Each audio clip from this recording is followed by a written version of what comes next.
طبعا رباع مرحبا بكم من جديد في موزايك بلوس. نشوفوا شنو صار اليوم بين وزيري الداخلية الفرنسي ونظيره التونسي. لقاء كما قلت حسن كان بين وزير الداخليه توفيق شرف الدين مع نظيره الفرنسي جيرالد دارمانا اللي يتحدث على ترحيل التونسيين. هنا نحكيو على وزير الداخليه التونسي اللي قال يطلب مقاربه شامله وانه الحل الامني موش هو الحل الانسب، واشار الى انه ترحيل التونسيين من فرنسا يخضع لاتفاقيه ايطاليه لسنه 2008. الفرق من الدستور التونسي واضح في هذا المجال، يمنح الحق ويمنع اصلا منع اي تونسي من العوده الى بلده. اذا نحن في اطار الدستور وفي اطار القوانين وفي اطار المواثيق الدوليه وفي اطار اتفاقيه الرابطه بيننا وبين فرنسا مستعدون دائما لقبول كل تونسي، ولكن لابد ان يتم ذلك وفقا للشروط والضوابط المسطرة آنفا مسبقا، من أهمها صون كرامة التونسي، ومن أهمها أيضا تمكين التونسي المرحل من ممارسة وحفظ كامل حقوقه، لعل أهمها استنفاذ جميع طرق الطعن المخولة له في فرنسا قبل ترحيله.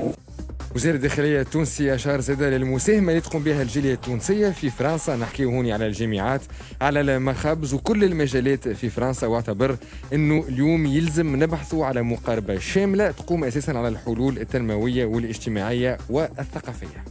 التونسيون المتواجدون هناك، وأؤكد له بهذه المناسبة وأننا لنا من التونسيون عدد كبير في فرنسا ساهم ولا يزال في نفع الفرنسيين ونفع فرنسا في مستويات عدة، في الكليات، في المستشفيات، في المخابر العلمية. إذا لابد أن تكون المقاربة شاملة، سواء على مستوى الأشخاص أو على مستوى الظاهر ككل. إعادة قبول التونسيون ومكافحة الهجرة غير النظامية تستدعي مقاربة شاملة. لا يكفي اللجوء إلى الحل الأمني، ربما الحل الأمني يكون حلا من الحلول، ولكنه قطعا ليس الحل الوحيد، بل ليس هو الحل الأمثل إطلاقا.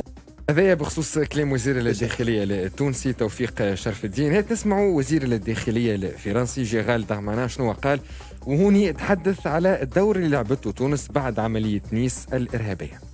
De vous remercier vous, de remercier vos services dans le travail quotidien évidemment de la sécurité et des échanges d'informations. Et quelques minutes, quelques heures après cet ignoble attentat de Nice, vos services ont apporté de façon considérable des informations à la République française pour pouvoir mieux comprendre ce qui s'était passé, et vraiment la France vous en est très reconnaissante. Que les Français, et surtout pas moi qui suis petit-fils d'immigrés de l'autre côté de la Méditerranée, et je sais d'où je viens, ne confondent en aucun cas avec la grande religion musulmane faite de tolérance. Et bien sûr, nous considérons que cette idéologie n'a rien à voir avec les religions, comme vous l'avez extrêmement bien dit. Mais cette idéologie, elle tue, et cette idéologie, nous devons la combattre. Et je vous remercie, Monsieur le Ministre, après l'échange long que nous avons eu, de pouvoir continuer à faire ce travail pour pouvoir échanger nos informations et lutter contre ceux qui veulent mettre à bas notre amitié. هذا وزير الداخلية الفرنسي. بقدر ما أنه كان متكلم معناها مرتاح، بقدر ما حسينا سيد توفيق شرف الدين كان متشنج في الكلام نتاعو. معناها والله ذكرني معناها بك الخطابات كان متشنجة، ويجب أن يكون ويجب يهدى الهدايا بن عروس هكا ولا فلا فورم على الأقل نحكيو كوثر لهنا. باش نقول لك سي حسن، حقيقة لا من عندي صديق، حقيقة شيء مؤسف في ظرف حساس تعيشوا البلاد باش يجيو ملف كي هكا وملفات أخرى. يكون عندنا وزير داخلية بلا أي تجربة كانت في الدولة ويتحدث بمثل هذه الطريقة، وكأنه في بداية تحديثه وكأنه نسمع كأنه يدافع على طروحة الوزير الفرنسي وهو يتكلم ويتكلم على الفصل 25. نذكرك اللي احنا في تونس كان ثم نقاشات كبيرة في ال10 سنوات في الحكومات الكل، حتى مع أطفال الدواعش كي جايين كان ثم نقاشات كبيرة وما صارتش العملية بسهولة. في كل مرة يتم فتح ملف ترحيل، خاصة مع التونسيين اللي عندهم شبهات الانضمام لتنظيمات إرهابية ولا حتى مدانين بالإرهاب. كانت تكون نقاشات كبيرة وكانت تكون عملية معقدة حتى تصير إثباتات. وقل ما قبلت تونس قبول مدانين بالارهاب. حتى في فرنسا في زياره يوسف الشاهد كانت من بين النقاشات اللي صار عليها، من بين الملفات اللي صار عليها نقاش كبير. ورفض الوزير الاول الفرنسي في وقتها في ندوه صحفيه انه يتحدث على الملف هذاك بشكل في امام الاعلام، وقال اللي هو ملف حساس جدا. وكان الحديث على المستوى الرسمي التونسي انه شو يكون تعامل مع الملف هذا حاله بحاله ويصير عليها نقاشات. هو اللي قالوا على مستوى الدستوري صحيح تونس ما تنجمش ما تقبلش تونسي خاطر الدستور يقول لك يمنع عليك انك ما تقبلش دخول حامل للجنسيه التونسيه للبلاد، لكن فما نقاشات كبيره تصير بالنسبه للناس اللي باش يروح لهم. تقريبا في الاعلام الفرنسي يتحدثوا على 20 معنيين بعمليه الترحيل هذه. 20 تقريبا. اليوم شنو خرجنا بعد هاللقاء هذا يا سي عبد السلام زبيد؟ تطابق وجهات نظر رئيس الجمهوريه ووزير الداخليه. تطابق غريب حرفيا نفس العبارات المستعمله، وهذا جيد. راهو مش سيء، هذا جيد. معناتها انه ما بين جناحي السلطه التنفيذيه اللي يرأسها رئيس الحكومه ورئيس الجمهوريه في الجناح الاخر يكونوا متفقين من خلال همزه الوصل. هذا جيد جدا بالنسبه لي. نرجعوا بالتوالي شويه السؤال ما سالتوليش على مساله الشكل. الشكل مش باش نقول الطون واللهجه واحد. ياسر اخطاء نتاع لغه عربيه، ياسر هو محامي ياسر كان يرافع بالكدا نتصور. ياسر بالحق اخطاء بدائيه بالحق. فرجاء ما فيها باس واحد يراجع كلمته قبل ما يقولها. تصورها قالها واحد بالفرنساويه قبل 4 أو 5 غلط تو ردوها نكته واضح. بالتالي رجاء حتى في اللغه العربيه مش معقول. بكل ود على الاقل تحضر الكلمه حضرها. ليه وزير دوله تونسيه اليوم في نهايه الامر؟ انت تعرف التصريحات هذه وزير الداخليه وزير في الدوله في الحكومه الحكومه التونسيه. وفينال اليوم قنوات عربيه اليوم تعدي فيها. دونك ملف مهم جدا. ملف مهم جدا. نرجع تو للاصل. تحب ناخذوها بالنقطه نقطه وبسرعه خاطر على الوقت. ساعة لما نتحدث على الدستور وقت يحكي على العوده الطوعيه، وهذه نحكي على العوده القسريه ترحيل. فبالتالي سامحني يا سيد رئيس الجمهوريه ويا سيد وزير الداخليه يا المتفقين في الاراء نتاعكم، الفصل اللي حكيتوا عليه راهو ما يتطبقش على هذا. هذا باش نقولها النقطه الاولى. معناتها النقطه الثانيه اللي حكيوا على اتفاقيه اللي تعملت في زمن الرئيس الاسبق زين العابدين بن علي 2008 انه باش يطبقوها. صحيح الدوله متواصله، ولكن رجاء نقول لك كلمه، هل الاتفاقيه هذه اللي عملها بن علي كانت تحت ضغط واتفاقيه جائره ولا اتفاقيه تراعي القوانين الدوليه؟ ولا فقط سؤال هذه مثلا نحبوا وعندنا حق نجموا نراجعوها الاتفاقيه. واضح. معناتها هل ترى انه نقولوا هل نفتح الحديث حول هذه الاتفاقيه في حد ذاتها؟ واضح. ما تقوليش اول كلمه ونفس الكلام راهو موجود في بلاغ رئاسه الجمهوريه هو نفسه في الوحد، وهذه طبيعي الوحد. هل انه الاتفاقيه هذه احنا مطالبين بتطبيقها بحذافيرها او انه نطلبوا المراجعه نتاعها؟ النقطه الاخرى احنا نحكيو هنا على الارهاب، ولكن في تونس في زمن الكورونا ثم 2 ملفات وفيهم ترحيل. ايطاليا تضغط بقوه، وهناك التزام تونسي سابق بعدد معين من اللي يجب ترحيلهم. كوثر ماهمش في الارهاب هذا، في الهجره غير شرعيه وبداوا يرحلوا وثم كوتا ولم يتم تطبيقها في هذه السنه بسبب كورونا، وطالبوا الايطاليين بالتسريع فيها. مش معناتها بالتسريع، معناتها كل شهر اللي ما تعملوش حبوا يداركوا فيها. وسمعنا اليوم النائب عن طيار عن نشاط ايطاليا شنو تكلم في ميدي شو. قال بانه فما معناها خطوات سريعه. وفي نفس الاطار هذا اليوم عدد كبير من الجمعيات والمنظمات اللي خرجت بيان يقول لك اليوم تونس تتحدث من موقع الضعف ومن موقع الخانع، وهذا رسالة سلبية لنا احنا إذا كانت تكون سياستنا خارجية. 10 أو 12 منظمة من أكبر المنظمات في تونس تصفها بأنها تخضع للضغط، تونس تخضع للضغط الفرنسي والإيطالي والحديث عن الدستور بطريقة غير مطابقة للواقع، دليل انه قاعدين نفتشوا في شرعيه لازم في شرعيه للقرار الفرنسي. شرعيه اكزاكتومون.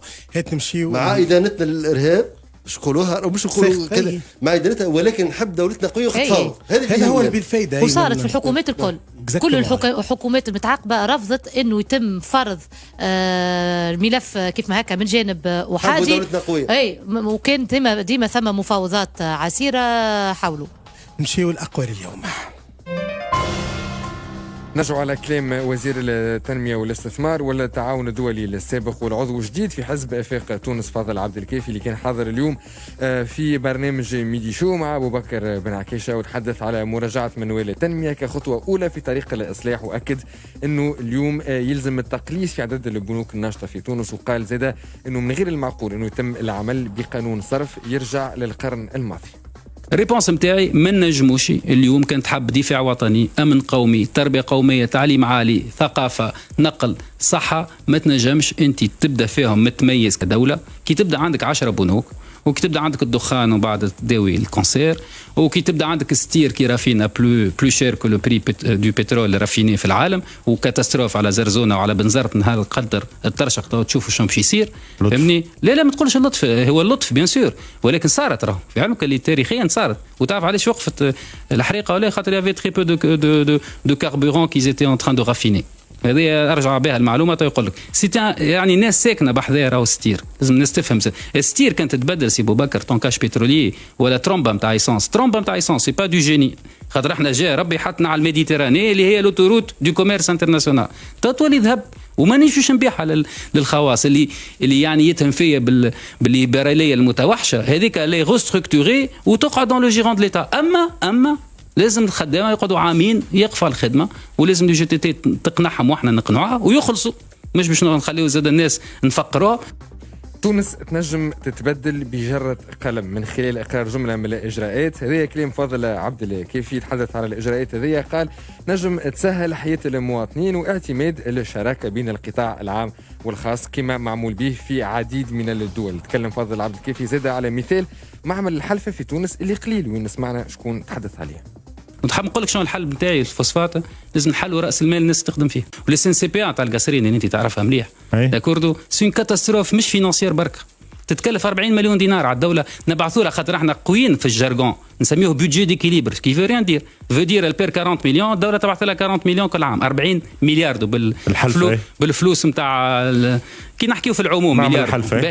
وتعرف معمل الحلفه المصيبه نتاعو مش فينانسيير برك، المصيبه ايكولوجيك، قاعد يلوح في الاسيد في الناب فرياتيك دوبي 40 ans والناس سكت عليه، ولقينا دي فينانسمون من البنك الاسلامي ديتود وممكن يخرج من غاديكا، والحلفه عندها سياج في تونس تعمل به يعني، والحلفه تجيب لها ايش يا جيني، تجيب لها ايش جيني، تجيب لها ايش اينشتاين يسير باش يخسر الفلوس عليه، خاطر لانترون اغلى من البري سورتي، يحطوك انت يحطوني انا يحطوا 20 كيف نزوز، ما عندنا ما نعملوا لها الحلفه كيف ترانستو كيما ستير، يعني انت ما تبدلش لي بيي دونتري في المترو قال لك شنو تصير لنا انفلاسيون والامورتيسمون طالع والانفستيسمون طالع والدينار طايح، كيفاش تحب تردها وكيفاش تحب بعد لو بارك نتاع ترانستو يتحسن والترانسبور بوبليك يتحسن، كيفاش تحب هذا الكل؟ دونك هذوما حاجات مؤلمه خلي نقولوهم من فابورتوت، والحلول مش باش تكلف فلوس خاطر ما عادش عندنا فلوس، فلوس. اليوم فاضل عبد الكافي التوصيف نتاعو توصيف يتفقوا فيه برشا ناس، ولكن اليوم il a eu le courage de dire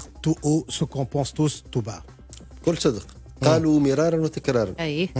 قالوا في البرلمان، حضرت له في ندوات علميه مختصه، وهو وزير، قالوا وزير وضربوه بصاروخ وقتها جريء جدا.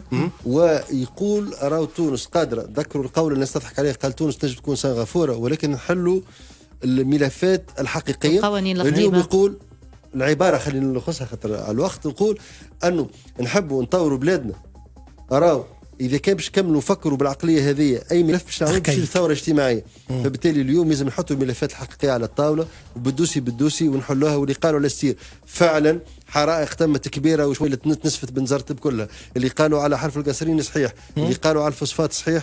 اليوم افاق تونس عمل الانتداب نتاع يا ميسي يا رونالدو اكزاكتومون عمل انتداب من الوزن الثقيل اليوم افاق تونس، ولكن تقعد العب في عنده اكل عبد يوصف بالكدا وهو كفاءة في نهاية الأمر، كفاءة هو قباء لأنه كفاءة، وربما قد يكون رئيس حكومة منافس ليوسف الشاهد وقت للمناضل الكبير يوسف الشاهد والشخصية العظيمة في بلادنا، فقرر أنه يستعمل ملف كيف ما استعمل مع برشا من اصدقاء قانون الصرف. هو ريت كيفاش قال قانون الصرف هذاك اللي هو قانون اركايك وابعد. شوف عندك شخصيه تعرف الملفات كيف ما هكا مشهود نجحت في القطاع الخاص، رشح على رئيس الحكومه ولا قبل رئيس الجمهوريه. رئيس الجمهوريه قال عنده 126 صوت. اي عاد ما عنده وقتها خاطر ما اصحابه هو وسنبيل قروي، دونك وقتها هنبيل لا يمكن على خاطر خالو قال كلام في سي قيس سعيد ما عجبوش هذاك عليه ما نجمش يختاروا رئيس الحكومه. ربما قلت ربما اللي يفكروا خالو سي عياض بن عاشور اللي انتقد بشده برنامج سي مشروع رئيس الجمهوريه قيس سعيد. على كل شيء مؤسف اننا نلقاو في نفس الوقت ناس عندها تخمم، عندها برنامج، عندها تعرف بالضبط الملفات والاولويات نتاع البلاد هذيا، ينحيوها يبعدوها يرفضوها، وتجيب شخص فشل في الانتخابات الرئاسيه والتشريعيه وعنده تجربه فاشله كوزير ماليه وكوزير السياحه، ثم تجيب إداري قاروح وزير، ثم مستشار فوزير فرئيس حكومة، وتكون الاختيارات تصير على رأس الحكومة بشكل هذا. ما نقولوش فضل عبد الكافي أحسن ما فما في تونس، لكن في وقت اختيار رئيس حكومة لازمك تختار شخص عنده مشروع وعنده برنامج ويعرف غدوة شنو ينجم كان ثم مشاكل كيفاش يتم إدارتها.